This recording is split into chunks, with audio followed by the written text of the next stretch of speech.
Guys, Mwaiseni, welcome back to Chit Chat with Chip, where I talk about all things to do with money, career, lifestyle and fashion. So as I promised in my last video, I did say that I was going to do part 2 of my savings and how I save every day. So that's exactly what I'm going to bring you. But before I carry on, please make sure that you like, you subscribe, you share and you comment. I really want to hear from you guys, and it really helps just, you know, to grow the channel. So yeah, thank you if you have been doing that. I decided to have my hair out today because I just did. Also, excuse the no makeup, but you know, some of us work 9 till 5 and you're trying to look good for this video and I don't have the time. It's winter, it's cold. I actually just want to sort of chill out right now, but I'm gonna get the video out because I do like doing this. So yes, I'm gonna get right into it. Part 2 of how I go about my savings. So tip number 1 is make sure that you are searching for them discounts. Make sure that you sign up to customer reward schemes. Make sure you sign up for loyalty cards. Like, I promise you, not all of them will give you junk mail, and there's a way that you can sign up to these things and not get too much rubbish emails. So just make sure you sign up for them. I recently just bagged myself 10% off parking with Just Park for life. 10% off. It might not be a lot, so if I pay £1, 10 pence off, but it's better than nothing. I sign up for as much as I can to get my discounts, and you know how I did that? Basically, I went looking for it and I found it. I actually at the moment have a whole list of places that I can currently get discount. This is NHS discount. If you're with the NHS, plenty of NHS discount around, search for it. So yeah, this is a whole 2 pages. Is it back and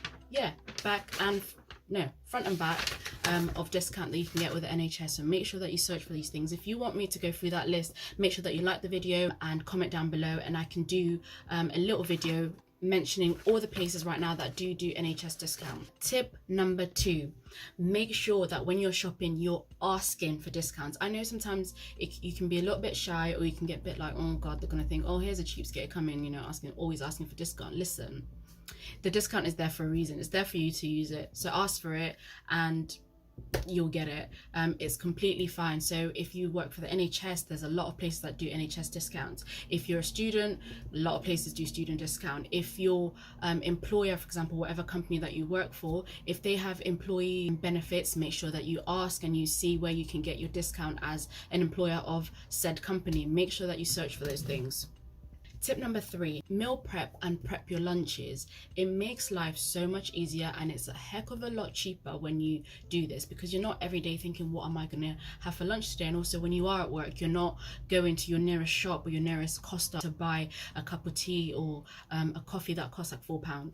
I don't even know why those things cost like £4. But yeah, save your money and prep your lunches, prep your meals, even for the week at home, because that way you know exactly what you're buying, what you're spending, and what you're going to need to batch cook, and it saves you so much money in the long run. And a lot of the time there's no waste in food, no food wastage. So yeah, make sure you prep your meals and save your money. Tip number 4, reduce on buying takeaways. I know a lot of people will have 2 to 3 takeaways a week. To me, that's a lot. Even though, actually, going back to point number 1 where you sign up for discounts, I have signed up to, I don't know how I did this actually, but I do get discounts with Uber Eats every so often. Like, they'll send me a 50% off your takeaway, or a 25% off your takeaway, or 30% off your takeaway. But a lot of the time we use that, say for example, if we're gonna have a date night and we just want to have a takeaway. But yeah, make sure that you reduce on how many takeaways you have, because takeaways are very expensive. A takeaway that you spend like £15 off can be your weekly shop, genuinely your weekly shop. And also even reducing on how much you buy ready meals. Ready meals are not even that nice. A lot of the time they're so bland, and a ready meal that costs £2.99 can be equal to 1 or 2 meals. Like, if you can't cook, learn to cook. Forget the ready meals, they're not that nice. A lot of the time they're not even that healthy. So just learn to cook your food. It will taste so much better, but also you're saving money by not buying ready meals. You're not buying takeaways every day. Stop buying too many takeaways. Tip number 5. Now, the only reason I've put this one on here is because I live with my partner, and a lot of the time he likes to go to an express shop. I mentioned this in my last video, avoiding express shops, and he will go to an express shop and sometimes buy a little bit more, almost like a weekly shop from an express shop. And for me, where I'm trying to budget, that doesn't work for me. It doesn't help me. So what I'm trying to do is set spending challenges, either for myself or for him. If we do go to an express shop, for example, say go to the express shop and spend £10, get the essentials that we need, spend £10, and that's all you can spend. If you go over it by a certain amount, you're paying for it all, because listen, at the end of the day, I've got to chip in for this stuff. So for me, if you're going to do a full-on shop from an express shop, you may as well go to a big superstore. So basically what I'm trying to say is set spending challenges for yourself or for your whoever you live with, for you to help you budget so that you're not overspending. Tip number 6 is get comfortable with saying no. Say for example, you're out for a meal with your friends, you haven't really eaten as much as they might have had, and then the bill comes and then you all have to split the bill equally. Sometimes it does work out cheaper if you do split the bill, but sometimes you know that you haven't eaten a lot. Just feel comfortable with saying no. I know it can get a bit awkward, but I've come to the point now where I'm like, listen, I haven't eaten that much, I haven't spent that much, why am I splitting the bill and ending up paying a lot more? Like, just get comfortable with saying no if you feel like you haven't spent as much and it's not really actually helping you. If anything, you're losing out, you'll save money. Get comfortable with saying no if you're invited to somewhere that you don't really want to go and you feel like if you go to this place you're going to end up spending more. So this could be a night out, it could be even a meal out. Sometimes you're just not in the mood anyway. Just get comfortable with saying no. Saying no to spending money just because something is on sale. If something's on sale and you feel like you're buying it, do you really need to buy that thing? So clearly, if you're buying something that's on sale and you're just buying it just because, then you really don't need it. So say no to yourself as well.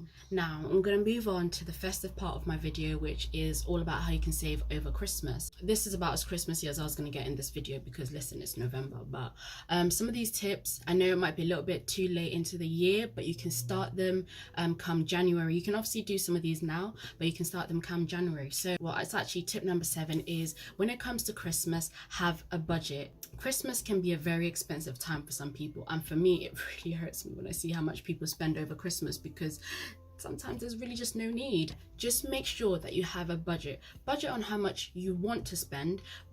Budget by knowing how many people you're going to be making food for and maybe what presents you're going to be buying, and then budget. This way you're never going to overspend. I've heard people go into the thousands for Christmas, and listen, I do not understand that, but it's one day. Do you really want to be spending thousands on one day? And a lot of time when it comes to food on Christmas Day, it's going to be wasted. Please just make sure that you have a budget for how much you want to spend on Christmas, and don't go over it. There ain't no need. There is no need. Tip number 8 when it comes to saving money at Christmas is start putting money away at the start of the year. So start in January. Work out how much you're going to want to spend for Christmas. So it kind of ties in with tip number 7, but it's working out how much you think you're going to want to spend over Christmas. So this is food, this is drinks, this is maybe you're going traveling to see family over Christmas. Did I say presents? Presents, anything else that you might be doing over Christmas, going out for drinks, etc. Have a plan of how much you think you're going to spend for that, and then start putting away that much at the start of the year. If you're going to save £50, by the end of November you will have £550, and that can be your basis of what you're going to spend over Christmas. That will include your food, it'll include your drinks, your presents, whatever. But set yourself a budget so you know that, oh, for example, I want to spend £1,100 for Christmas. Start saving £100 every single month at the start of the month, and then that way by the time it comes around to it, you're not just spending a huge amount at the same time. You've been saving throughout the year. So put that into a sinking fund. Set yourself a little savings account where you can put it, or even in just a money box that you can put it in just at the start of the year. Just put it away every single month, and that way when Christmas comes around, it doesn't seem so expensive because you've saved for it at the start. Tip number 9 is if you've got a big family or you're going to be buying presents for a big group of people, why don't you all come together and then say each put in £10. Say there's 7 of you, you all put in £10 for every other person. So at the end of it, it'll be £60 for each person to have a gift. So each person in the group would then have £60 to go buy somebody in the group a present that will be from everyone. And then that way, instead of you spending like £70 on each person, you're actually just spending say £10 on each person, but everybody gets a good gift, a gift that they actually want, and it's nice and cheap, like, well, it's cheap for you, but yeah, everyone's chipped in and it's from everyone. So I think that's quite a nice way to save money. That way you know exactly what you're spending and you're not going to overspend unnecessarily. But at the end of the day, you know that you have a budget of like say £60 or £70, and that's all you're going to spend. Tip number 10 is asking for specific gifts, obviously in a nice way, but asking for specific gifts or giving ideas. That way you know that the presents that you're going to get are things that you're going to use and not just things that are going to end up hoarding or causing clutter. Make sure that you just ask for things that you're going to actually make use of, because a lot of time I find that you can get people gifts that they don't really want, they don't really need, and they're not necessarily going to use. And one, it's just a waste of money. Two, it's going to be a waste of space eventually. And three is, yeah, you just don't need it. As I've gotten older, I really don't like to waste money, as we all know by now. I also don't like when other people waste money, especially when it comes to something that involves me. And obviously people might not see it as them wasting money, but to me, I will try my best to make sure that I feel like they're not wasting money on me. So I'll make sure that when I ask for gifts, it's stuff like a gift card, because then that way I can use that gift card to buy something that I know I'm actually going to make use of, instead of just wasting or expecting them to just get whatever it is, you know, that I end up having. At this big age, we really don't need to be wasting money getting Christmas presents that really aren't necessary. That's how I look at things. Say you ask for a gift card, people are not going to spend an extra £1 on a gift card, but they will on something to go in a stocking, you know. And you don't always need to have a stocking for Christmas, because stocking fillers or filling up stockings, whatever the thing is, that can make you buy things unnecessarily, and it can add up. I know there can be tiny little items, but also, do you really need them? You can do that for kids and that's fine, but at this big age we don't really need these stocking fillers. So tip number 11, I don't really know if I actually even want to say this, but it involves buying presents for kids, because I know that people can sometimes spoil their kids a lot, and that is fine if you really want to. Kids will get loads and loads of presents, and they're excited at the time and it's great and you see your kids happy, but when time passes, maybe even in a couple of weeks or in a few months, they're not going to use all the presents that they have, and a lot of time they just end up as clutter in the house.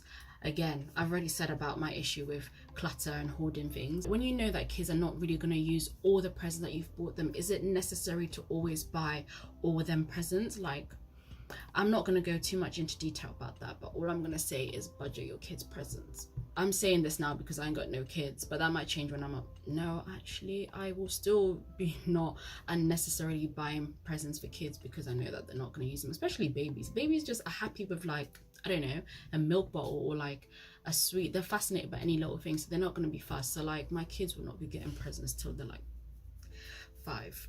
But we'll see about that. That's been my tips for Christmas and for over the holidays, and just some other random ones. If you want to hear more about saving, and if you want me to do a video on all the discounts that you can get with the NHS right now, because that's who I'm currently working with, drop your comments down below and I can do a rundown of all those discounts that are happening right now. Ooh. Guys, please make sure that you like, comment, share, subscribe to Chit Chat with Chip, and it will really help. Like, I really enjoy making this, so I really hope you guys are enjoying watching my videos too. But for now, I think I'm going to end it here, and I will see you guys on my next video very soon.